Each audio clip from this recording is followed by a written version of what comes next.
சமீபத்தில் பாரதி ராஜா அவர்களினுடைய மகனும் பிரபல நடிகருமான மனோஜ் அவர்களினுடைய உயிரிழப்பு மிகப்பெரிய அளவில் தமிழ் சினிமா ரசிகர்களை மட்டும் இல்லை, கூட நடிக்கக்கூடிய நடிகர்கள் வரைக்கும் மிகப்பெரிய அளவில் வேதனையை கொடுத்துருந்தது.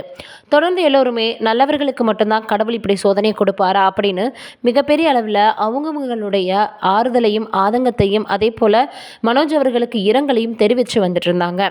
இந்த நிலையில் பாரதி ராஜா அவர்கள் ஒட்டு மொத்தமாக ரொம்பவே உருக்குலைந்து போய் நிற்கிறாரு அப்படின்னு தான் சொல்லணும். யாருக்குமே கொடுக்கக்கூடாத தண்டனையை இப்படி பாரதி ராஜா அவர்களுக்கு கடவுள் கொடுத்துட்டாரே அப்படின்னு எல்லோருமே சொல்லி வந்துட்டுருக்காங்க. அந்த அளவுக்கு மிகப்பெரிய அளவில் இப்போ பார்த்திங்கன்னா எல்லோருமே மனோஜ் அவர்களை பற்றி தான் பேசி வந்துட்டு இருந்தாங்க. இவங்க கூட நடித்த நடிகர்களாக இருக்கட்டும், அதே போல் வீட்டில் வேலை பார்க்கக்கூடிய பெண்மணியாக இருக்கட்டும், அவங்களுடைய நண்பர்களாக இருக்கட்டும், பிரபலங்களாக இருக்கட்டும், எல்லாருமே என்றைக்குமே தான் மிகப்பெரிய ஒரு இயக்குனரினுடைய மகன் அப்படின்ற ஆணவமோ கர்வமோ அவருக்கு வந்ததே கிடையாது. அந்தளவுக்கு மிகப்பெரிய அளவில் ஒரு எளிமையான மனிதர், எல்லாரையும் மதிக்க தெரிந்தவர். அதையும் தாண்டி வீட்டில் வேலை பார்க்குறவங்கள சாப்பிட்டாச்சா அப்படின்னு கேட்டுட்டு சாப்பிட்லன்னா உடனே சாப்பிட சொல்லுவாராம். அதையும் தாண்டி தனக்குமே உணவு அப்படின்னு வரும்பொழுது நல்லா சாப்பிட்ணும் அப்படின்னு நினைக்கக்கூடியவர். அப்படி இருந்தவர் திடீரென உடல்நல குறைவால் பாதிக்கப்பட்டு மருத்துவமனையில் அனுமதித்து அறுவை சிகிச்சைக்கு அப்புறமாக மீண்டு எழுந்து வந்தார். ஒரு வழியாக எப்படியோ நம்ம மீட்டு கொண்டு வந்துட்டோம், இனி எந்த பிரச்சனையும் இல்லைன்னு தான் வீட்டில் இருக்கக்கூடிய எல்லோருமே நம்பியிருந்தாங்க. இவருக்கு இருதய அறுவை சிகிச்சை நோய் பண்ணதுக்கு அப்புறமாக அப்பப்போ செக்கப் போகிறத மட்டும் வச்சுட்டு இருந்திருக்காங்க.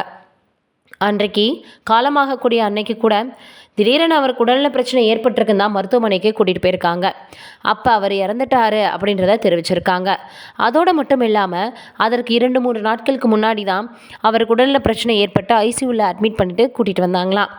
இப்படி அவருக்கு அறுவை சிகிச்சை பண்ணதுக்கு மனமில்லாமல் பண்ணால் கூட தன்னுடைய குழந்தைகளுக்காகவும் வீட்டில் இருக்கக்கூடியவர்களுக்காகவும் அவரை அக்செப்ட் பண்ணி தான் அந்த அறுவை சிகிச்சையை பண்ணிக்கிட்டாராம்.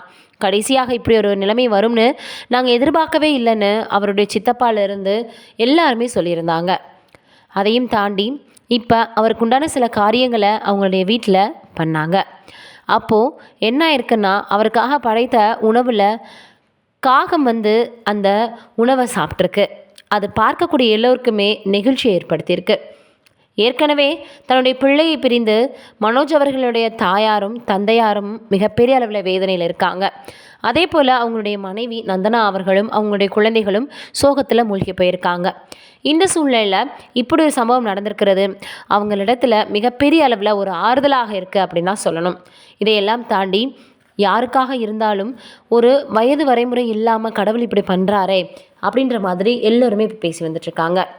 எது எப்படி இருந்தாலும் ஒரு இயக்குனர் ஆகணும் அப்படின்ற கனவு அவரால் எட்ட முடியாத ஒரு கனியாகவே போயிடுச்சே அப்படின்ற மாதிரி தான் பலரும் சொல்லி வராங்க.